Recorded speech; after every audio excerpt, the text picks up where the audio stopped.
আসসালামু আলাইকুম বন্ধুরা। গল্পের শুরুতে আমরা একজন লোককে দেখতে পাই যে কিনা একজন ভয়ঙ্কর কন্ট্রাক্ট কিলার ছিল। সে তার টার্গেটকে মারার জন্য একটা পুরনো গোডাউনে লুকিয়ে একদম পুরো প্রস্তুতি নিয়ে চেয়ারে বসেছিল। সে সারা দিন ওই চেয়ারে বসে জানালা দিয়ে তার টার্গেটের বাড়ির দিকে নজর রাখতে থাকে।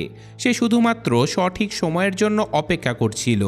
টানা 5 দিন ধরে অপেক্ষা করার পরেও যখন সে তার টার্গেটকে দেখতে পায় না, তখন সে কিছু একটা কেনাকাটার বাহানায় বাইরে বেরিয়ে যায়। কেনাকাটা করার পরে সে তার মালিককে ফোন করে পুরো ব্যাপারটা খুলে বলে যে সে এখনও অবধি তার টার্গেটকে দেখতেই পায়নি। এইসব শুনে মালিক তাকে বলে, আমি কিছু জানি না, কাজটা যত তাড়াতাড়ি পারো শেষ করো আর তোমার টাকা নিয়ে যাও। এটা শুনে সেও বলে, আমি চেষ্টা করছি কাজটা যত দ্রুত সম্ভব শেষ করে ফেলবো। তো এখন বাড়িতে ফিরে যাবার আগে সে টার্গেটের বাড়ির সামনে কিছুক্ষণ বসে থাকে। সে ওখানে থাকা লোকজনদের আর গার্ডদেরকে খুবই ভালোভাবে দেখতে থাকে। তাদের প্রতিদিনের রুটিনটা দেখার পরে সে আবারও ওই লুকানোর জায়গাতে ফিরে চলে যায় আর যথারীতি আবারও তার টার্গেটের বাড়ির উপরে নজরদারি করতে থাকে। সে তার বন্দুকটা সেট করে আর টার্গেট আসার অপেক্ষা করতে থাকে। তো এভাবেই সারা দিন কাটিয়ে রাতের বেলা সে দাঁত ব্রাশ করে আর তারপর ঘুমিয়ে পড়ে। কিন্তু প্রতি 10 মিনিট পর পর তার ঘড়িতে অ্যালার্ম সেট করা ছিল, আর সে 10 মিনিট পর পর উঠে তার টার্গেটের বাড়ির দিকে খেয়াল রাখতে থাকে। আর এখানে কিছুক্ষণ পরে সে একটা আওয়াজ শুনতে পায়। সে দেখতে পায় যে তার টার্গেট একজন ডান্সার মেয়ের সাথে ঘরে ঢুকছে। সে সাথে সাথে তার বন্দুকটা তুলে নেয় আর টার্গেটের উপরে নজর রাখতে থাকে। টার্গেট তখনও কিছু জানে না যে তার উপরে কেউ গান পয়েন্ট করে রয়েছে। সে ওই মেয়েটাকে তার সামনে নাচতে বলে। এখানেই কিলার ভেবেছিল যেই মুহূর্তে তার টার্গেট সোফায় বসে পড়বে সাথে সাথে সে গুলি চালিয়ে দেবে। কিন্তু সে গুলি চালানোর সাথে সাথে ওই ডান্সার মেয়েটা হঠাৎ করে টার্গেটের সামনে চলে আসে আর গুলিটা ওই মেয়েটার গায়ে লেগে যায়। বেচারি মেয়েটা ওখানেই মারা যায়। আর সে আবারও গুলি চালানোর চেষ্টা করে, কিন্তু গার্ডেরা ততক্ষণে জানালা বন্ধ করে দিয়েছিল, যার ফলে কিলারের নিশানা মিস হয়ে যায়। নিজের এই মিশনটা এভাবে ফেল হতে দেখে কিলারটা সাথে সাথে তার বন্দুকটা একটা বস্তার মধ্যে রাখে আর তারপর পুরো জায়গাটা ভালো করে পরিষ্কার করে ওখান থেকে পালিয়ে যায়। এরপর সে তার ইলেকট্রিক স্কুটারে বসে ওখান থেকে পালানোর জন্য বেরিয়ে পড়ে। আর পুলিশকে ধোঁকা দেবার জন্য সে রাস্তাতে কিছু জিনিসপত্র ফেলে দেয় আর তারপর ওখান থেকে সটকে পড়ে। কিছু দূর যাওয়ার পরে সে ওই ইলেকট্রিক স্কুটারটাও ছেড়ে দেয় আর তারপর পায়ে হেঁটে এগোতে থাকে। এভাবেই হাঁটতে হাঁটতে সে তার হেলমেটটাও নদীতে ফেলে দেয় আর জলদি একটা দোকানের ভেতরে ঢুকে বাথরুমে চলে যায়। সেখানে সে তার মুখ পরিষ্কার করে, দাড়ি কেটে ফেলে, কাপড় বদলায় আর তারপর পুরো বাথরুমটাও পরিষ্কার করে ফেলে যাতে করে কোনো প্রমাণ না থাকে। এরপর সে একটা গাড়ি ডেকে পাঠায় আর সোজা এয়ারপোর্টে চলে যায়। এয়ারপোর্টে পৌঁছে সে বন্দুকটা একটা ডাস্টবিনে ফেলে দেয় আর তারপর প্লেনের টিকিট কাটার জন্য লাইনে দাঁড়িয়ে পড়ে। সে যখন লাইনে দাঁড়িয়েছিল তখনই সে দেখতে পায় যে একটা পুলিশের কুকুর তার দিকে তাকিয়ে আছে। সে এটা দেখে বেশ ঘাবড়ে যায় আর সে আবারও বাথরুমে গিয়ে নিজেকে পরিষ্কার করে। এরপর সে আবারও লাইনে দাঁড়ায় আর ফেলিক্স আঙ্গর নামের নকল পরিচয় দিয়ে সে ভিসা এবং এয়ার টিকিট কেটে ফেলে। তো এখন প্লেনে বসার সময় তার মালিক তাকে আবারও ফোন করে আর তার মালিক তাকে খুবই বকাঝকা করে আর বলে, তুই সব কাজ নষ্ট করে চলে এসেছিস, এটা তুই কি করলি? লোকটা কিলারের উপরে প্রচণ্ড রেগেছিল আর সেই কিলারটাও রেগেমেগে ফোনটা ভেঙে তারপর প্লেনে চড়ে বসে। প্লেনের ভেতরে সে একটা অদ্ভুত লোককে দেখতে পায় আর এখন প্লেন থেকে নামার সাথে সাথে সে আরেকটা টিকিট কাটে, কিন্তু এবার আরও একটা নতুন নামে। এরপর সে দেখতে পায় যে ওই অদ্ভুত লোকটাও ওখানে অপেক্ষা করছে, তাই সে তার পরের প্ল্যানটা কয়েকদিনের জন্য পিছিয়ে দেয়। সে একটা হোটেলের রুম নেয় আর দরজায় একটা ট্র্যাপ লাগিয়ে দেয়। এরপর সে নিজে একটা ছুরি হাতে নিয়ে একদম সতর্ক হয়ে বসে থাকে যে যখনই কেউ ভেতরে আসবে সে তাকে মেরে ফেলবে। কিন্তু সৌভাগ্যবশত সারা রাত তেমন কিছুই ঘটে না, কেউ আসে না। তাই এখন পরদিন সে প্লেনে চড়ে নিজের দেশ ডমিনিকান রিপাবলিকে ফিরে চলে যায়। নিজের বাড়িতে পৌঁছে সে গেটের কাছে একজন লোকের জুতোর ছাপ আর একটা পোড়া সিগারেট দেখতে পায়। এইসব দেখে তার সন্দেহটা আরও গাঢ় হয়ে যায় যে এখানে নিশ্চয়ই কেউ না কেউ এসেছে বা অবশ্যই রয়েছে। তাই সে সাথে সাথে বন্দুক উঠিয়ে নেয় আর বাড়ির দিকে দৌড়ে যেতে থাকে। বাড়ির ভেতরে সে রক্তের দাগ দেখতে পায় আর বুঝতে পারে যে কেউ একজন বাড়ির ভেতরে ঢুকেছিল। এরপর সেই কিলার তার গার্লফ্রেন্ডকে ফোন করে আর সে জানতে পারে যে তার গার্লফ্রেন্ড অসুস্থ। তাই সে সাথে সাথে দৌড়ে হাসপাতালে চলে যায়, যেখানে দেখতে পায় যে তার গার্লফ্রেন্ড বেহুশ অবস্থায় কোমাতে পড়ে আছে আর তার ভাই তার সাথে রয়েছে। তার ভাই তাকে বলে যে দুজন খুনি এসেছিল, একজন পুরুষ আর একজন মহিলা। তারা অতর্কিতে আমাদের ঘরে ঢুকে পড়েছিল আর তাদের আসল টার্গেট তো ছিলে তুমি, কিন্তু যখন তারা তোমাকে খুঁজে পায় না তখন তারা তোমার গার্লফ্রেন্ডের উপরে হামলা করে দেয়। মেয়েটা অনেক কষ্টে ওই খুনিদের সাথে লড়াই করে নিজের প্রাণ বাঁচিয়ে নিয়েছে, কিন্তু সে গুরুতর আহত হয়ে গেছে। সে যখন ওখান থেকে পালিয়ে একটা জায়গাতে লুকায় তখনই সে দেখতে পায় যে দুজন খুনি একটা সবুজ ছাদের ট্যাক্সিতে করে ওখান থেকে চলেও গেছে। এই পুরো ঘটনাটা বোঝার পরে কিলার ঠিক করে যে সে সারা রাত তার গার্লফ্রেন্ডের দেখাশোনা করবে। তো এখন কিছুক্ষণ পরে মেয়েটার জ্ঞান ফিরে আসে আর সে তাকে সব কিছু খুলে বলে যে ওই দুজন খুনি আমাকে ধরে অনেক টর্চার করেছে। ওরা তোমার ব্যাপারে তথ্য বের করতে চেয়েছিল, কিন্তু আমি অনেক কষ্ট সহ্য করে নিয়েছি, কিন্তু তোমার ব্যাপারে ওদেরকে কিছুই বলিনি। তো নিজের ভালোবাসার মানুষকে এমন অবস্থায় দেখে কিলারের অনেক কষ্ট হতে থাকে আর সে ঠিক করে যে এর বদলা সে নিয়েই ছাড়বে। তাই ওই রাতেই কিলার বাড়িতে ফিরে আসে আর তার লুকানো সকল অস্ত্রের বক্সটা বের করে ফেলে। আর এখন পরদিন সে গাড়ি নিয়ে শহরের ওই ট্যাক্সিটা খুঁজতে থাকে যেটাতে করে ওই দুজন খুনি পালিয়ে গিয়েছিল। তার গার্লফ্রেন্ডের ভাই তাকে বলেছিল যে ট্যাক্সিটার ছাদ সবুজ রঙের ছিল, তাই সে পুরো শহরে ওরকম সবুজ রঙের ট্যাক্সি খুঁজতে থাকে। কিন্তু সারাদিন খোঁজার পরেও যখন সে ট্যাক্সিটার দেখা পায় না তখন সে একটা নতুন বুদ্ধি বের করে ফেলে। সে ওই রাতেই ট্যাক্সি কোম্পানির অফিসে চলে যায় আর ম্যানেজারকে বন্দি বানিয়ে ফেলে। এরপর সে তাদের কম্পিউটারে লগ ইন করে ওই ট্যাক্সি ড্রাইভারের ঠিকানা খুঁজতে থাকে, যে কিনা ওই খুনি দুটোকে সাহায্য করে তার বাড়িতে নিয়ে গিয়েছিল। তো ট্যাক্সি ড্রাইভারের তথ্য পেতেই সে তার ফাইলটা নিয়ে এখান থেকে চলে যায়। আর এখন পরের দিন সে স্টেশনের বাইরে ওই ট্যাক্সি ড্রাইভারের জন্য অপেক্ষা করতে থাকে। তো এখন ড্রাইভারটা ডিউটিতে আসার সাথে সাথে কিলার তার পিছু নেয় আর একজন প্যাসেঞ্জার সেজে তার গাড়িতে উঠে পড়ে। বেচারা ড্রাইভার জানতোই না যে তার সাথে এখন কি হতে চলেছে। সে একজন ভয়ঙ্কর কিলারকে পেছনে বসিয়ে পুরো শহর ঘোরাচ্ছে। তো ড্রাইভারটা যখন পেছনে ঘুরে কিলারকে কিছু জিজ্ঞাসা করতে চায় তখনই সে ওই লোকটার হাতে বন্দুক দেখতে পায় আর প্রচণ্ড ভয় পেয়ে যায়।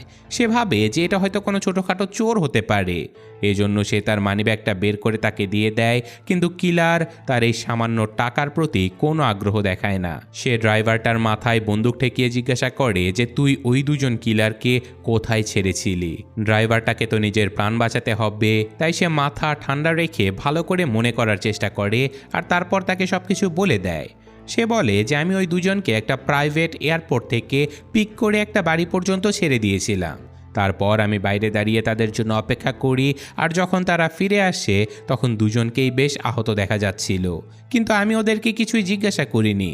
আমি আবারও ওদের দুজনকে সেই প্রাইভেট এয়ারপোর্টে ছেড়ে দিয়েছি যেখান থেকে আমি ওদেরকে নিয়ে এসেছিলাম। একটু মনে করে ড্রাইভারটা এটাও বলে যে যখন ওই দুজন লোক বাড়ি থেকে বাইরে বেরিয়ে আসে তখন একজনের পায়ে খুবই বাজেভাবে আঘাত লেগেছিল, কিন্তু আমি কিছুই জিজ্ঞাসা করিনি কারণ ওদেরকে দেখে অনেক বড় লোক মনে হচ্ছিল।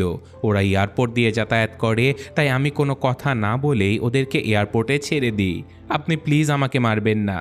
এরপর কিলারটা বলে যে ঠিক আছে, আমাকে একটা নিরিবিলি জায়গাতে নিয়ে চলো। ড্রাইভারটা বলে যে আপনার যেখানে যাওয়ার ইচ্ছা আমি আপনাকে সেখানে নিয়ে যাব, আপনি যা যা জানতে চান আমি সব কিছু বলবো, কিন্তু প্লিজ আমাকে মারবেন না। কিন্তু হঠাৎ করে সেই কিলার ড্রাইভারটাকে মেরে ফেলে। তারপর সে ওখান থেকে চলে যায় আর এরপর সেই কিলারটা তার আরেকটা নতুন পরিচয় বানায়, যেটার সাহায্যে সে প্লেনের টিকিট কেটে নিউ অরলিন্স শহরে পৌঁছে যায়, যেখানে গিয়ে সে ওই দুজন খুনিকে খুঁজে বের করার চেষ্টা করতে থাকে যারা তার গার্লফ্রেন্ডকে আঘাত করেছে। নিউ অরলিন শহরে পৌঁছানোর পরে সে একটা বাস ভাড়া নেয় আর একটা গোপন স্টোরেজ ইউনিট পর্যন্ত গিয়ে কিছু বন্দুক আর নতুন আইডেন্টিফিকেশন কার্ড বের করে ফেলে। এরপর সে বাসের নাম্বার প্লেটটা বদলে দেয় আর একটা ক্লিনিং কোম্পানির কাছে গিয়ে সাফাই কর্মচারী সেজে কাজে লেগে পড়ে। ওই কোম্পানিতে রেজিস্টার করার পরে তাকে কিছু জিনিসপত্র দেয়া হয়। কোম্পানি থেকে সে ওই জিনিসপত্রগুলো নিয়ে সোজা তার মালিকের কোম্পানির সামনে পৌঁছে যায় আর মনে মনে সে এটাই ভাবতে থাকে যে ভেতরে ঢোকার জন্য সাফাই করার বাহানাটাই হয়তো পারফেক্ট হবে। তো সে যখন বাইরে দাঁড়িয়েছিল তখনই সে জানতে পারে যে ভেতরে যাবার জন্য একটা পাসের দরকার। তাই সে একটা সঠিক সুযোগের অপেক্ষা করতে থাকে। যখন মালামাল ডেলিভারি দেওয়ার গাড়িটা এখানে চলে আসে তখন তার মাথায় একটা বুদ্ধি চলে আসে। সে তার ময়লার ডাব্বাটা বের করে আর দরজার দিকে যেতে থাকে, আর সে এমন ভাব দেখায় যেন এই ডাব্বাটা খুবই ভারী আর এটা তুলতে তার অনেক কষ্ট হচ্ছে। এটা দেখে ডেলিভারি ম্যানটা ভেবেছিল যে এই লোকটা তো ভারী জিনিস নিয়ে যাচ্ছে, সে এখন পাস কিভাবে বের করবে। তাই সে না জেনে কিলারকে সাহায্য করার জন্য গেটে তার নিজের পাসটা লাগিয়ে দেয় আর লিফট চালু করতেও তাকে সাহায্য করে। এখন ভেতরে গিয়ে সেই কিলার সাফাই কর্মচারী হওয়ার নাটক করতে থাকে, আর কিছুক্ষণ পরে ডেলিভারি ম্যানটাও এখান থেকে চলে যায়। তারপর সে তার বন্দুকটা বের করে সোজা তার মালিকের অফিসে ঢুকে পড়ে। সেখানে সে তার মালিকের সেক্রেটারিকে দেখতে পায়। সে বন্দুকের ডগায় সেক্রেটারিকে জিম্মি করে সেক্রেটারিকে দিয়ে তার মালিককে বাঁধিয়ে ফেলে। সে তাকে ধমক দিয়ে বলে যে ওই খুনি দুটোর ব্যাপারে আমাকে জলদি সব কিছু বলে দাও। তার মালিক প্রচণ্ড ভয় পেয়ে বলে যে এই সব কিছুতে আমার কোনো হাত নেই, আমি সত্যি বলছি। যে কাস্টমার টাকা দিয়েছিল সে খুবই রেগে আছে কারণ তার কাজটা পূর্ণ হয়নি। ওই হয়তো তোমার গার্লফ্রেন্ডকে মারার জন্য গুন্ডা পাঠিয়েছে, যারা তোমার গার্লফ্রেন্ডের উপরে হামলা করতে পারে। ওরা তো তোমাকেই মারতে চেয়েছিল, কিন্তু তুমি তো বাড়িতে ছিলে না, তাই বেচারি হয়তো ফেঁসে গেছে। এই সব কিছুতে আমার কোনো হাত নেই। এছাড়াও মালিক কিলারকে এটাও বলে যে তুমি আবার শহরে ফিরে কেন এসেছো? জলদি নিজের পরিচয় বদলে কয়েক বছরের জন্য কোথাও গায়েব হয়ে যাও, যাতে করে ওই কাস্টমার তোমাকে খুঁজে না পায়। ও যদি তোমাকে খুঁজে পায় তাহলে কিন্তু মেরেই ফেলবে। কিন্তু কিলার তার মালিকের কোনো কথাতেই কান দেয় না। সে তার পাশে পড়ে থাকা একটা নেইল গান তুলে নেয় এবং সে প্রথমে সেই নেইল গানটা ল্যাপটপের উপরে চালায় আর চোখের ইশারায় মালিককে ধমক দিয়ে বলে যদি তুই কিছু না বলিস তাহলে কিন্তু পরের বার তোর মাথায় মেরে দেব। কিন্তু মালিক তখনও কোনো এক অদ্ভুত কারণে কিলারের উপরেই ভাব দেখাচ্ছিল। সে কিলারের ধমকটাকে পাত্তা না দিয়ে তাকে বলে জলদি এখান থেকে বাইরে বেরিয়ে যাও, বুঝেছো? আমি তোমাকে সব কিছু বলে দিয়েছি যা আমি জানি। এটা শুনে কিলারের প্রচণ্ড রাগ উঠে যায় আর সে হঠাৎ করে মালিকের বুকের উপরে পেরেকের মতো গুলি চালিয়ে দেয়। এরপর সে ফোন বের করে বলে যে জলদি বল ওই দুজনের ব্যাপারে, কে এসেছিল আমার বাড়িতে, তবেই আমি অ্যাম্বুলেন্সে ফোন করব, না হলে এখানেই তোকে মরে পড়ে থাকতে হবে। কিন্তু বৃদ্ধ মালিক কিছু বলার আগে বেচারা ওখানেই মারা যায়। সে কোনো তথ্য দেবার সময় পায় না। তাই হতাশ হয়ে কিলার ভাবে যে এখন তার সেক্রেটারিকেও মেরে ফেলা উচিত, কারণ ফালতু প্রমাণ বাঁচিয়ে রেখে কী বা লাভ। কিন্তু সেক্রেটারিটা খুবই চালাক ছিল। সে জলদি তার মতলব বুঝে ফেলে আর তার সামনে একটা ডিল রাখে। সে বলে আমি জানি তুমি আমাকে জ্যান্ত ছাড়বে না, কিন্তু আমাকে কথা দাও আমার লাশটা তুমি এমন একটা জায়গাতে ফেলে দেবে যেখান থেকে আমার ফ্যামিলি খুব সহজে আমার মৃতদেহ খুঁজে পাবে, যাতে করে তারা অন্তত আমার লাইফ ইন্স্যুরেন্সের টাকাটা ক্লেম করতে পারে। আমি তো চলেই যাব, কিন্তু ওরা যেন অন্তত কিছু টাকা হাতে পেতে পারে। আর এই কাজটা করার জন্য সেই সেক্রেটারি ওই কিলারকে দুটো পরিচয় বলে দেবে। তার শুধু একটাই শর্ত, যেন ইন্স্যুরেন্সের টাকাটা তার বাচ্চারা হাতে পায়। সে যদি তাকে মেরে পুরো ঘটনাটাকে একটা দুর্ঘটনা সাজিয়ে দেয় তাহলে টাকাটা পেতে অনেক সুবিধা হবে। তো কিলার সেক্রেটারির এই ডিলে রাজি হয়ে যায়। সে মেয়েটার দড়ি খুলে দেয় আর আপাতত তাকে ছেড়ে দেয়। এরপর সে তার মালিকের লাশটা ভালো করে পেঁচিয়ে ওই ময়লার ডাব্বার মধ্যে ভরে ফেলে। অফিসটা পরিষ্কার করার পরে সে ওই সেক্রেটারির পেছনে পেছনে হাঁটতে থাকে। কিন্তু যখন তারা দুজন বাড়ির দিকে যেতে থাকে তখন সেই সেক্রেটারিটা নিজের প্রাণ ভিক্ষা চাইতে শুরু করে। সে বলে তুমি যা বলবে আমি তাই করব, প্লিজ আমার প্রাণটা ভিক্ষে দাও। কিন্তু খুনিটা তার কোনো কথাতেই কান দেয় না। সে যখন গ্যারেজ খুলতে চলে যায় তখন সেক্রেটারিটা চিৎকার করে পালানোর চেষ্টা করে, যাতে করে কেউ তার আওয়াজ শুনে তাকে বাঁচাতে আসতে পারে, কিন্তু কেউ তার আওয়াজ শুনতে পায় না। আর এখন কিলার খুব সহজেই তার গ্যারেজটা খুলে গাড়িটা ভেতরে ঢুকিয়ে দেয়। আর ভেতরে যাবার পরে সেক্রেটারিটা তাকে ওই খুনি দুজনের ব্যাপারে বলে দেয় আর একটা পোস্ট কার্ডও দেখায়, যাতে লেখা ছিল যে কে তার মৃত্যুর অর্ডার দিয়েছে। তো গুরুত্বপূর্ণ এই তথ্যটা হাতে পাবার পরে কিলার ওই মেয়েটার ঘাড় ভেঙে দেয় আর সিঁড়ি থেকে ধাক্কা দিয়ে নিচে ফেলে দেয়, যাতে করে লোকজনের মনে হয় যে এই মৃত্যুটা একটা দুর্ঘটনাতেই হয়েছে আর তার বাচ্চারা যেন ইন্স্যুরেন্সের টাকাটা হাতে পেয়ে যায় খুব সহজেই। এখন সেই স্টোরেজ ইউনিটে চলে যায় আর তার মালিকের লাশটাও পুড়িয়ে ফেলে। তারপর সে একটা ব্রিজের উপরে গিয়ে বাকি ছাইটুকু হাওয়ায় উড়িয়ে দেয়, যাতে করে তার উপরে কেউ কোনো সন্দেহ করতেই না পারে। এছাড়াও সে ওই রাতে ভাড়া নেয়া ওই বাসটা ভালো করে পরিষ্কার করে, ওই নকল নাম্বার প্লেটটা ফেলে দেয় আর তারপর দিন বাসটা রেন্টাল কোম্পানিকে ফেরত দিয়ে দেয়। এরপর সে সোজা ফ্লোরিডাতে চলে যায় ওই দুজন খুনিকে খোঁজার জন্য যারা তার গার্লফ্রেন্ডকে টর্চার করেছিল। সেখানে গিয়ে সে প্ল্যান বানায় যে সবার আগে সে পুরুষ খুনিটাকে বের করবে, তারপর মহিলাটার পালা। সে ভালো করে ওই পুরুষ খুনিটার বাড়িটা দেখতে থাকে, যেখানে কিছু লোক একটা কুকুরের সাথে খেলা করছিল। তাদের মধ্যে একজনকে সে চিনে ফেলে, কারণ লোকটা একটু খুঁড়িয়ে খুঁড়িয়ে হাঁটছিল। সে সারা দিন বাড়ির বাইরে সঠিক সময়ের জন্য অপেক্ষা করতে থাকে। আর সন্ধেবেলায় সে দেখতে পায় যে লোকগুলো ক্যাসিনোতে যাচ্ছে, তাই সেও ওদের পিছু নেয় আর ওদের উপরে নজরদারি করতে থাকে। এরপর সে আবারও রাতের বেলা ওই খুনির বাড়িতে ফিরে আসে, আর প্রায় রাত 12টার দিকে যখন খুনিটা একাই বাড়িতে ফিরেছিল, তখনই ঘরের ভেতরে ঢোকার সাথে সাথে বদলা নেওয়ার প্ল্যান শুরু হয়ে যায়। কিন্তু কুকুরটা হঠাৎ করে সেই কিলারকে দেখে ঘেউ ঘেউ করতে থাকে। সে কুকুরটাকে কিছু একটা খেতে দিয়ে দেয়, যেটার ভেতরে ঘুমের ঔষধ মেশানো ছিল, যাতে করে কুকুরটা খুব সহজেই ঘুমিয়ে পড়ে। তো এখন কুকুরটা ঘুমিয়ে পড়ার পরে সে বাড়ির ভেতরে ঢুকে পড়ে, আর হঠাৎ করে ওই খুনিটা তার উপরে হামলা করে দেয়। ওই খুনিটাও আসলে আগে থেকে আন্দাজ করে ফেলেছিল যে কিলার বদলা নিতে অবশ্যই আসবে। তো এখানে দুজনের মধ্যে ভয়ঙ্কর লড়াই শুরু হয়ে যায়। দুজনে একের পর এক হামলা করতে থাকে, কিন্তু শেষমেশ আমাদের কিলার ওই লোকটার উপরে ভারী পড়তে থাকে। তখন লোকটা বন্দুক বের করে ফেলে, কিন্তু আমাদের এই কিলার একটা ঘরের ভেতরে লুকিয়ে পড়ে। সে ঘর থেকে চিৎকার করে বলে যে, জন, আমি তোর আসল নাম জানি, আয় আমাকে মেরে ফেল, সকল প্রমাণ শেষ করে ফেল। জনও কিন্তু কিলারের চেহারা দেখে ফেলেছিল, তাই সে কিলারকে মারার জন্য ঘরের দিকে এগোতে থাকে। কিন্তু আমাদের কিলার খুবই চালাকির সাথে বন্দুকটা উঠিয়ে দরজার এপার থেকেই গুলি চালিয়ে দেয়, যার ফলে জন ঘটনাস্থলে মারা যায়। কিন্তু গুলির আওয়াজ শুনে জনের কুকুরটা জেগে ওঠে, আর সে তার মালিককে বাঁচানোর জন্য দৌড়াতে থাকে। কিন্তু ততক্ষণে কিলার বাড়ি থেকে বেরিয়ে যায়, আর কুকুরটাকে সে গ্যারেজের মধ্যেই বন্ধ করে ফেলে। সে একটা পেট্রোল বোমা জ্বালিয়ে বাড়ির দিকে ছুঁড়ে মারে, যার ফলে পুরো বাড়িতে আগুন লেগে একটা ভয়ঙ্কর বিস্ফোরণ ঘটে। এরপর সে টেরেসা নামের ওই মহিলার পেছনে লাগে, যে কিনা তার গার্লফ্রেন্ডকে টর্চার করতে জনকে সাহায্য করেছিল। তাই সে খুব জলদি একটা নকল পরিচয়পত্র নিয়ে আবারও ফ্লাইট ধরে নিউ ইয়র্কে পৌঁছে যায়। সেখানে যাওয়ার সাথে সাথে সে একটা গাড়ি ভাড়া করে টেরেসার বাড়ি পর্যন্ত চলে যায়। সে সারা দিন বাইরে সঠিক সময়ের জন্য অপেক্ষা করতে থাকে, আর রাতের বেলা সে দেখতে পায় যে টেরেসা বাড়ি থেকে বেরিয়ে একটা দামি রেস্টুরেন্টে যাচ্ছে। তার সাথে একজন লোকও ছিল, আর এখন ওই লোকটা রেস্টুরেন্ট থেকে বাইরে যাওয়ার সাথে সাথে আমাদের কিলার রেস্টুরেন্টের ভেতরে ঢুকে পড়ে। টেরেসা কিলারকে দেখেই চিনে ফেলে আর বুঝে যায় যে কিলার এসেছে তাকে মারার জন্য। এটা দেখে টেরেসা খুবই দামি একটা ড্রিঙ্কস অর্ডার করে, যেন সে তার শেষ খাওয়া খেয়ে নিচ্ছে। এরপর সে কিলারকে জিজ্ঞাসা করে যে, তুমি কি তোমার মালিককে মেরে ফেলেছো? আমাদের কিলার শুধু হ্যাঁ সূচক মাথা নেড়ে দেয়। এরপর ওই মহিলাটা ড্রিঙ্কস হাতে নেয় আর বলতে থাকে যে, আমি সব কিছু আমার ক্লায়েন্টের কথা মতো করেছি, ওরা তো বাস আমাকে টাকা দিয়ে কাজটা করতে বলেছিল, আমার তোমার গার্লফ্রেন্ডের সাথে কোনো পার্সোনাল শত্রুতা নেই।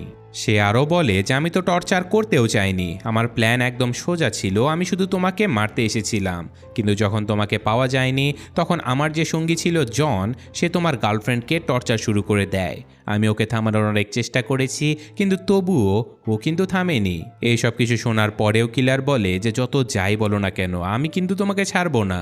এরপর টেরেসা কিলারের সাথে একটা নিরিবিলি পার্কের দিকে যেতে থাকে, যাতে করে এটা ঠিক করা যায় যে তাদের মধ্যে কে বেঁচে থাকবে। তো এখানেই সিঁড়ি দিয়ে নামার সময় টেরেসা পড়ে যায়, আর সে সাহায্যের জন্য কিলারের দিকে হাত বাড়ায়। কিন্তু আমাদের কিলার তার হাত তো ধরেই না, উল্টে তার উপরে গুলি চালিয়ে দেয়, যার ফলে টেরেসার মৃতদেহ সিঁড়ি বেয়ে নিচে গড়িয়ে পড়ে। আসলে টেরেসা যে কোনো সময় তার উপরে হামলা করতে পারত, সে তার হাতের ভেতরে একটা ছুরি লুকিয়ে রেখেছিল। এই কারণে কিলার তাকে এখানেই মেরে ফেলেছে। তো যাই হোক, এখন কিলার সাথে সাথে এই পার্কটা ছেড়ে শিকাগোতে যাবার জন্য একটা ফ্লাইট ধরে ফেলে, যাতে করে সে এখন ওই ক্লায়েন্টকে মারতে পারে যে কিনা তাকে মারার অর্ডার দিয়েছিল। সে ওই লোকটার ব্যাপারে একটু রিসার্চ করে জানতে পারে যে লোকটা খুবই ধনী একজন ব্যক্তি, এই জন্য তাকে মারাটা বেশ মুশকিল হতে চলেছে। এই জন্য কিলার ওই লোকটার বাড়ির বাইরে অনেকক্ষণ ধরে অপেক্ষা করতে থাকে। সে ওই লোকটার কাজকর্মের উপরে নজর রাখতে থাকে। যখন লোকটা গ্যারেজ থেকে গাড়ি নিয়ে বেরিয়ে যায়, তখন কিলার এমন ভাব দেখায় যেন সে রাস্তার উপর দিয়ে এমনি এমনি হাঁটছে। আর সে সুযোগ বুঝে সেই গ্যারেজের ভেতরে ঢুকেও পড়ে। কিন্তু তখনই সে দেখতে পারে যে বাড়ির ভেতরে ঢোকার দরজাটা বন্ধ। তাই সে দরজায় লাগানো সেই তালার একটা ছবি তুলে নেয়, আর সাথে সাথে এটাও রিসার্চ করতে থাকে যে এই তালাটা কিভাবে খোলা যায়। সে তালাটা খোলার জন্য একটা বিশেষ ক্লোনিং ডিভাইস অর্ডার করে। এরপর সে ব্যাংকে চলে যায় আর তার সকল টাকা অন্য একটা দেশের অ্যাকাউন্টে জেফারসন নামের একজন লোকের কাছে ট্রান্সফার করে দেয়। এইসব কিছু করে সে একজন লোকাল ডিলারের কাছ থেকে বন্দুক কিনতে চলে যায়। আর যখন তার ক্লোনিং ডিভাইসটা চলে আসে তখন সে ওই ফ্লোরে একটা জিম সেশন বুক করে ফেলে, যেখানে তার ওই ক্লায়েন্ট বসবাস করত। একজন সাফাই কর্মীর কাছ থেকে সে ওয়ার্কার পাস চুরি করে সেটার একটা কপিও বানিয়ে ফেলে। আর ওই দিনই সে তার নকল তৈরি করা সেই কার্ডের সাহায্যে বিল্ডিংয়ের ভেতরে ঢুকে পড়ে আর জলদি সে ক্লায়েন্টের রুম পর্যন্ত পৌঁছেও যায়। কিন্তু এখানে ক্লায়েন্ট তাকে চিনতেও পারে না। সে বলতে থাকে যে তুমি কে, তুমি আমার ঘরে ঢুকলে কিভাবে। এখানে কিলারের মনে হয় যে এই লোকটা হয়তো তাকে না চেনার ভান করছে। তাই সেই কিলার ওই সেক্রেটারির দেয়া সেই পোস্ট কার্ডটা দেখিয়ে দেয়, যেটার উপরে অর্ডার দেয়া ওই লোকটার নাম লেখা ছিল। তো ওই পোস্ট কার্ডটা দেখে ক্লায়েন্টের মনে পড়ে যায় যে আরে এ তো ওই লোক যে কিনা তার প্রথম টার্গেটকে মারতে পারেনি। যেই তার এই কথাটা মনে পড়ে সে বলে, এইসবের সাথে আমার কোনো সম্পর্ক নেই। আসলে তোমার মিশন যখন ফেল হয়ে যায় তখন আমি মেনেই নেই যে ঠিক আছে, মানুষের ভুল হতেই পারে। কিন্তু তোমার যেই হ্যান্ডলার অর্থাৎ তোমার যে মালিক ছিল সে আমাকে বলেছিল যে না, এটা নাকি তোমারই ভুল, এর জন্য তোমার শাস্তি পাওয়া উচিত। তুমি ফেল করেছো, এই জন্য তোমার মালিক আমার কাছ থেকে আরও $15,000 চেয়ে নেয় যাতে করে তোমাকে মেরে ফেলা যায় আর সকল প্রমাণও মুছে ফেলা যায়। মানে এই সব কিছুর পেছনে কিলারের মালিকের হাত ছিল, কারণ তিনি প্রচণ্ড রেগেছিল যে তার তৈরি করা কিলার কিভাবে কাজে ফেল করতে পারে। আর তাছাড়াও যদি কিলার বেঁচে থাকে তাহলে হতে পারে পুলিশ তাকে খুঁজে বের করবে, আর তারপর পুলিশ হয়তো মালিক পর্যন্ত পৌঁছেও যেতে পারে। এজন্য মালিক তাকে মেরে ফেলার জন্য এই পুরো প্ল্যানটা বানিয়েছিল। এরপর ক্লায়েন্টটা আরও বলতে থাকে যে ওই খুনি দুজনকে পাঠানোর পেছনে আমার কোনো হাত ছিল না, আমাকে তো বাস তোমার মালিক বাধ্য করেছিল এইসব কাজ করানোর জন্য। তো কিছুক্ষণ তার কথা শোনার পরে কিলার তার কথায় বিশ্বাস করে ফেলে। কিন্তু যাবার আগে সে ওই ক্লায়েন্টকে সাবধান করে দেয় যেন সে কাউকে তার পরিচয় না বলে। ক্লায়েন্টও ভয়ে ভয়ে মাথা নেড়ে হ্যাঁ বলে। আর এরপর আমাদের কিলার ডমিনিকান রিপাবলিক অর্থাৎ তার বাড়িতে ফিরে চলে যায়। আর সেখানে আগের চেয়ে সব কিছু অনেক ভালো ছিল, কারণ তার গার্লফ্রেন্ড অনেকটাই সুস্থ হয়ে উঠেছে। আর এখন সে তার গার্লফ্রেন্ডের খুব ভালোভাবে যত্ন নিতে থাকে। আর গল্পের শেষে এসে আমাদের কিলার সকল খারাপ কাজ ছেড়ে দেয় আর একজন সাধারণ মানুষের মতো তার গার্লফ্রেন্ডকে নিয়ে বাঁচতে থাকে। তো এই ঘটনার সাথে সাথে আজকের গল্পটা শেষ হয়ে যায়। তো কেমন লাগলো সেটা কমেন্টে জানাবেন। আমি আজকের মতো বিদায় নিচ্ছি। আল্লাহ হাফেজ।